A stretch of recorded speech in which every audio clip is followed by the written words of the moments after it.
countries. If you take care of maritime security, you bring in investment. If you take care of crime, you bring in investment. If just riots are not going to happen again, you bring in investment. And it all comes into the same pot. People talk about how the government is unable to solve these problems. But I say to myself, look, these problems have been with us, and let's do something about solving them. So my concern, can we improve the level of professionalism of security services? Basically. Can we? Yes, we can. And that's key. That's key. And do we have enough of them to go around to run some of these key institutions? And that's something that we have to address as a nation. And that's why, take police reforms, for instance. Today, that's something that I consider very seriously. And I work with the Metropolitan Police, I work with the DFID. But let's understand as Nigerians that police reform is not a police problem, it's a national problem.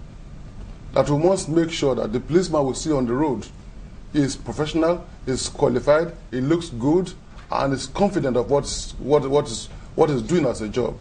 It's a national problem. If we don't have enough, let's recruit more and train them to a high level of professionalism. The man on the roadblock that you deride because you think he's not doing a good job, let's improve his performance, and we'll work in the short run to make sure that happens. So we believe that. Just a second. Somebody asked a question.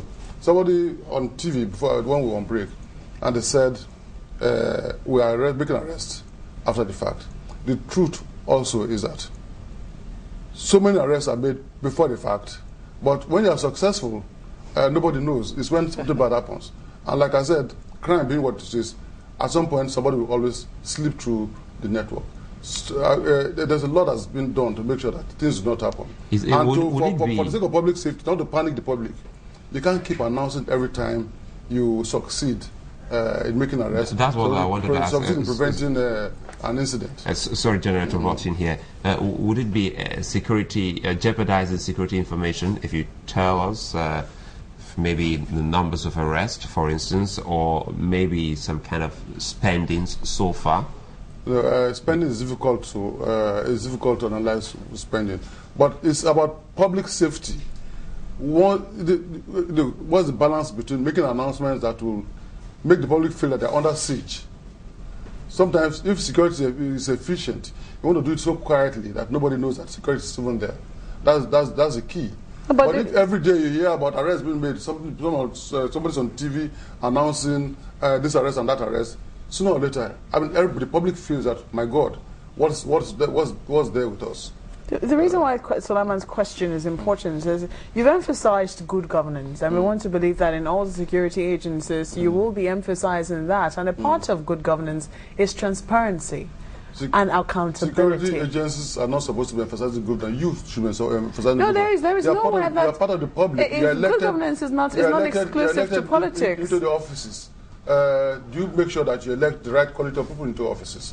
Do you make sure that leaders are made accountable for their actions? It's not about security services. It's just what I mean is, as well as mine. So now you're talking about individual participation. Yeah. Yes. But Suleiman, let me clarify this. What I'm simply saying is that there is no institution that doesn't require good governance. Is it in the banks? Is it the independent institutions? Is it government institutions?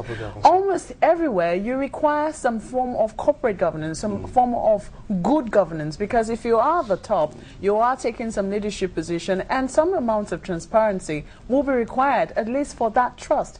Because whether or not we like it now, security agencies are having to deal directly with the public. They're not being shielded anymore. And as such, they will have to come out to be able to earn the trust of the public. A bit of transparency will be required, don't you think?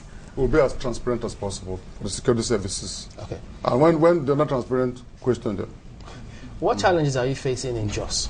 Because those who say we've had all kinds of panels, both from the National Assembly, the federal government, the state government, the State House of Assembly.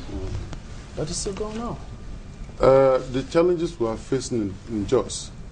In Nigeria, when problems are religion or ethnic, they find it. We like to.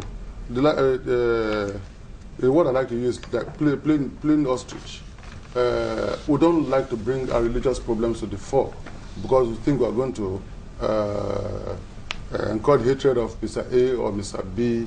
But like I said at my previous briefing, the president said, look, let's bring all the everything that we've had in just to the fore so that we can begin to think of comprehensive solutions. Today, the Muslim, look at what has happened. Look what over Salah. Okay, don't go and pray in area B. Pray in area B.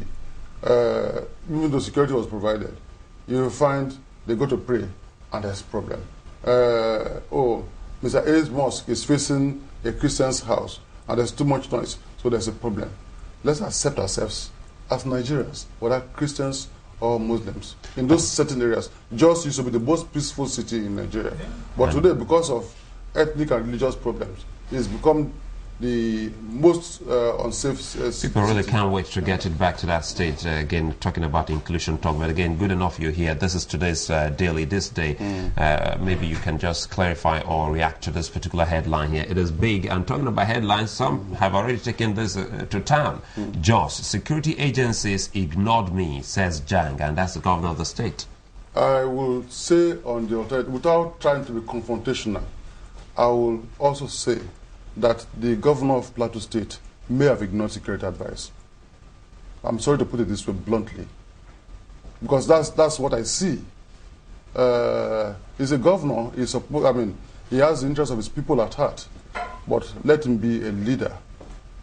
This could cause, what I'm saying could cause controversy, but I think those are the key issues. Do we realize that when we are putting so some of this report, we have the interest of everybody at heart?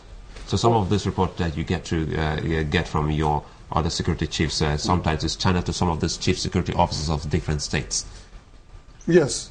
Good. Yes. What about the comments of the Niger State governor?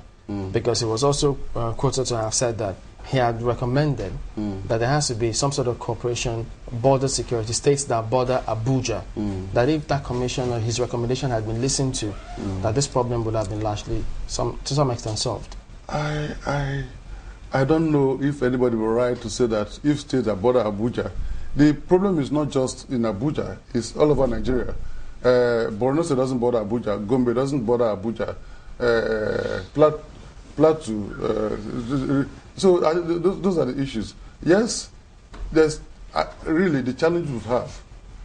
Even local governments should be aware of them and treat them that we have challenges. It's not just about cooperation between everybody need to cooperate to get a level of security heightened. All right, we're winding down now, but this one comes from Ejiofor. His last one we'll take. He says, implementing anti-terror strategy. We'd like to know the impact of perceptions on anti-terror strategy. We would like to know the impact of perceptions on anti-terror strategy. Maybe the impact of what the public thinks or how they perceive the government's anti-terrorism strategy. Well, if you say how the security services perceive anti-terror strategy, I could answer, but I'm talking of how the public, you tell me, what does the public think of the government's anti-terror strategy? But does the public know the government's anti-terror strategy?